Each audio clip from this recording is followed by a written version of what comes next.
believe that arguably Section 44 of the Constitution is a constitutional crisis in regards to citizenship issues because it doesn't accurately reflect our multicultural society.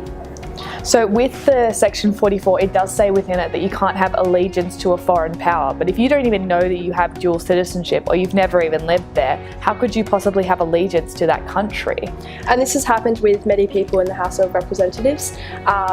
There has been multiple members who have been kicked out of Parliament because they have been found to have dual citizenship, even if they didn't have the knowledge they had that. A lot of the representatives that are getting kicked out of Parliament as a result of Section 44 are actually being re-elected at the by-elections, which shows that it doesn't affect how we perceive them, whether they have like allegiance to another country or not. It doesn't really matter to us, but it does matter in terms of the Senate. With the House of Representatives, it doesn't really matter because we can easily re-elect them in a by-election. While it is a costly procedure, we can re-elect them. But with the Senate, we automatically get someone from that party, and that doesn't necessarily represent who the people want.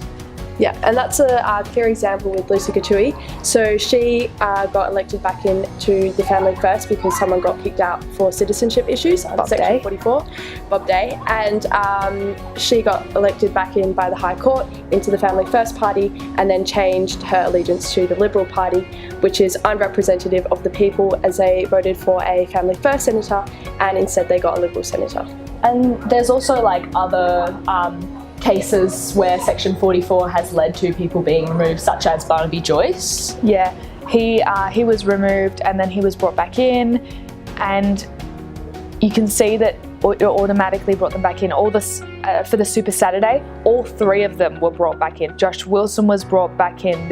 There was no real need for the by-election. We knew who we were going to get, and all it created was another thing for us to worry about in the political climate, when really we should just update the Constitution to say, as the Parliament provides. So that way, if they do have allegiance to a foreign power, like if you're a dual national and you've lived half your life in there, half your life there, there might be some issue because we don't want to have a MP that doesn't have Australia's interests at heart. But if you don't even know that you had dual citizenship, there's no point in having it.